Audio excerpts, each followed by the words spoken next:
So what I want to talk about today is what we call the portals on Sacred. This is sacred.org, and we're all familiar with the with what we call Sacred General, where I can come in and I can put in my zip code 78223, and I can say show me all the food pantries that are in this area, and I can pull up that list and get a list of all of the food pantries that are close by. I can interact with the map, and so this is kind of a standard use, what we call Sacred General.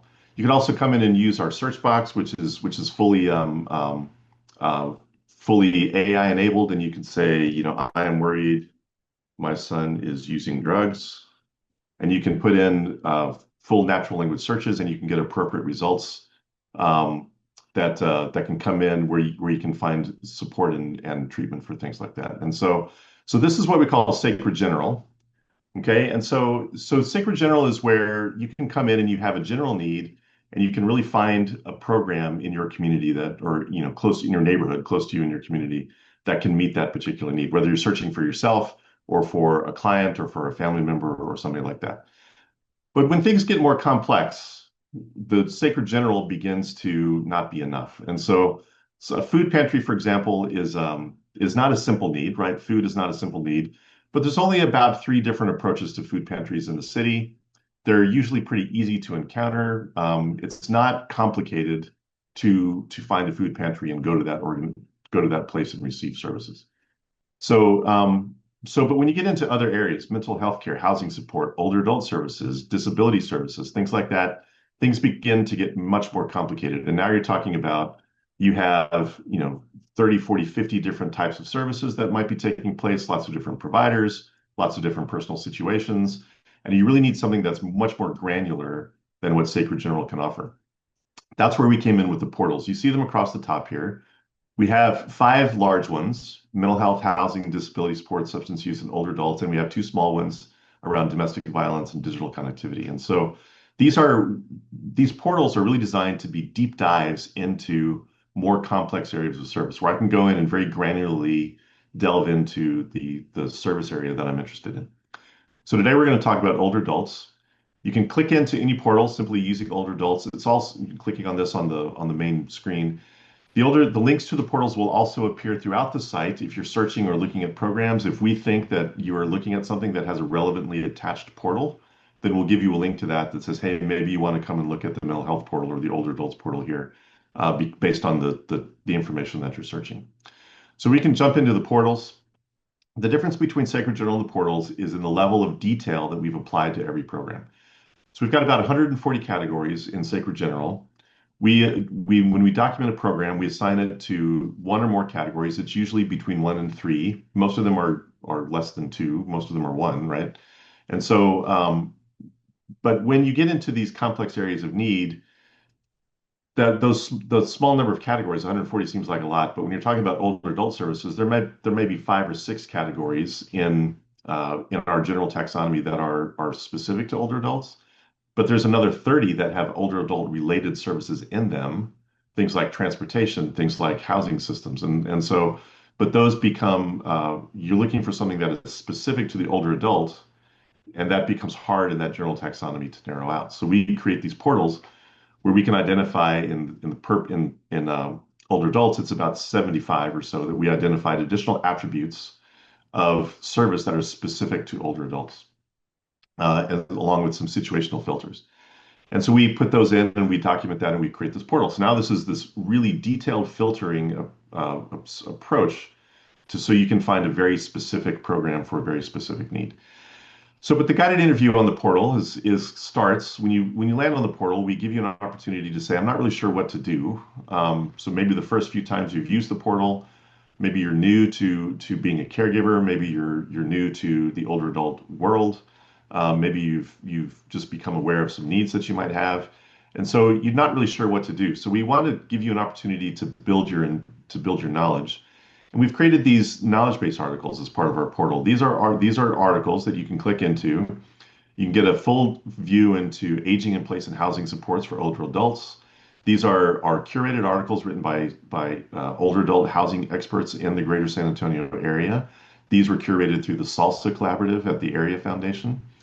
And so this is a full list of everything that you could possibly need to know to to get an immediate education in older adult housing. There's others here on transportation, on benefits navigation, on caregiver supports. And so you get the idea.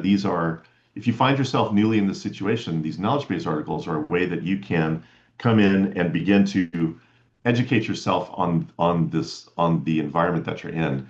It helps you to build the vocabulary that you can use when you begin to search and when you begin to try to understand the programs that you begin reading, because there's a little bit of language. We do a good job, I think, at SACRD of trying to get rid of the lingo and try to humanize language, but there's still some terms, that come up. Things like aging in place. What does that mean? Things like, older adult home modifications. What does that consist of exactly? How does that differ from disability modifications? What is assisted living? Um, what are in-home care versus wellness checks, right? So there's a bit of a language and vocabulary that goes along with this stuff that these articles can help you to learn. These articles are also expandable. So Sacred doesn't write these, we curate these, and then we through our partners, and then we post and host them. They're also linkable back to the underlying experts in the field. So if you have something, if you're an older adult expert and you want to contribute something here, then we would love to hear from you on this. If you have something to say, then we would love to see what you have and include it. There are some editorial requirements, but it's pretty easy to meet our requirements if you have well documented data from experts. Um, so anyway, so that's the beginning. How do I get into this? Then the next step is, so I've read the articles and I've gone through the knowledge base, and now I'm so, show me what some of my options are here. Now we can get into what's in the directory. Here are all the major categories that we have: caregiver support, connection, social life, financial well-being, etc. So you can come in and say, I'm looking for something where I need some durable medical equipment assistance for an older adult. And I can click on that. And now I have here a list of 29 programs, all centered around my 78223, which is down in this area. And you'll see that there's not a lot of programs in that area. So you're going to have to, maybe this is an area where you're going to have to do a little bit of travel. But here's all the places that have support for finding and bringing medical equipment into your home, helping you understand how to use it, and so forth. So kind of get the idea for, how can I very quickly kind of get into a search for what I'm looking for. Now that we're in the portal, we can take advantage of these other filters so that you can go down. These are the same filters we saw a minute ago, but they're here for you to be able to interact with. There's also this really great search box. The search box has a couple of really good uses. One is that if you're looking for a specific organization, you can just type in the name of that organization, and then you'll find all the programs that meet that. So we look in Ride Connect. Now we can see all the programs that are being offered by the organization Ride Connect Texas. We can also see we've identified a couple of other filters and categories that might be related to those words. So things like Ride Connect might mean you're looking for to be a volunteer driver, you're looking for transportation, you're looking for connectivity assistance. Ride Connect requires you to they've got an app. You need to use a cell phone. You need to know how to use that. And so, being able to get connectivity assistance here on how to use that might be something you would need. So you could click into these individual programs, and search more. You can also search for topical things, like maybe you're searching for clean out. Maybe you have a hoarding situation, and you need help with that. We also have a category here for cleanup services, and then also a couple of programs that are specifically focused on that keyword clean out. Also things like ramps, maybe you're looking for that. So the search box is really quite useful in that it will get you contextual related information to your term, whether it be I'm looking for the specific organization, or I'm beginning to describe my need in that search box. You'll find things that you want there. You can also jump in and just browse through the individual categories. So maybe I know that I'm looking for a health and wellness situation, and I'm really looking for some dental care for an organization that is that has some older adult specific supports. Maybe that be accessible entrances or dental chairs that are more comfortable for older people that have less mobility, or maybe people that just dentists that are dealing with the types of dental care that an older adult might need. As you age, your needs change. You can go in and look at other needs. Maybe we're looking for a place where I can get a congregate meal. Here are places that offer meals in place where you can go and have a meal with other people. You can also find things like meal delivery services. Here's grocery shopping if you need that. And so you get the idea. These are all things that you can come in and narrow down. So you can either use the search box, or maybe you already know the term or the type of service that you're looking for, that you can come in. So this is a short demo, but know that there are over 1,000 programs we've identified that have older adult specific service offerings in these close to 75 or so categories that we have: housing, in-home care, legal, medical care, safety, technology, training, transportation, even volunteering. So places for or opportunities for an older adult to go in and be a volunteer, not just to receive a meal, but I want to go as an older adult. I want to go and volunteer to do this. So what are the ways that older adults can volunteer? Each of these categories also has a little ellipsis next to it, which will give you a description of what we think that category is. So here, friendly visitor programs. These are opportunities to volunteer by visiting by visiting or calling homebound older adults to provide companionship, generally done by older adults themselves. So these are peer volunteers generally, not only, but these are generally peer volunteers. So you can get other options here. Here's opportunities to go in and help older neighbors with yard work, small home repairs, and things like that. Meal delivery. So you get an idea that you can not only can you search through these filters and attributes, but you can also get a little bit of a description as to what we intended those attributes to mean when we put them in and when we categorize the programs.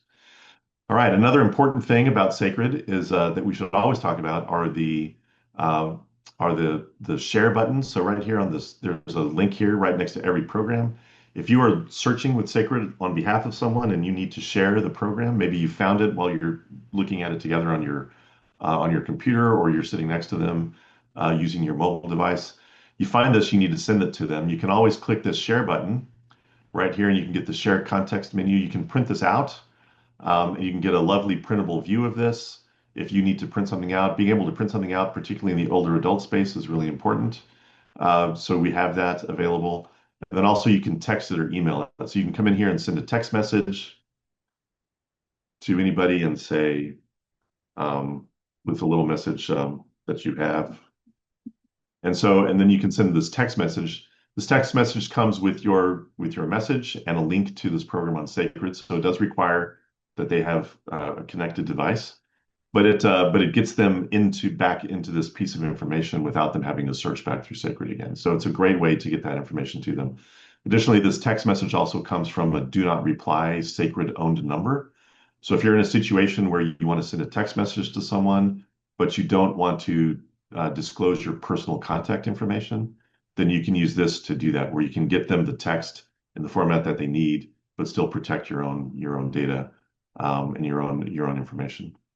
So that's a great feature that we should always be aware of. The other thing we have is there's on every link, on every program in SACRD, there's a suggest and edit button. So at SACRD, we update the programs about once a year. We're running, it's about an 8-month cycle. We're actually a little bit ahead of schedule on getting programs updated. But we update the program, we call the phone number, we send an email, we verify the program is still there to make sure that it's accurate. But things change in between that. So there's a suggest and edit button on every program. If you click this, you'll get an opportunity to report something to us. So maybe we've identified that the program is open Thursdays from 8 to 5, and you say they're not open on Thursdays anymore, they're open on Tuesdays now. And that's just something that has changed since we did the last update. You can come in and tell us about that, and we'll update that. We get 7 or 8 of these a day. When we get one of these, that moves that program immediately to the top of the review list, and it'll get reviewed right away.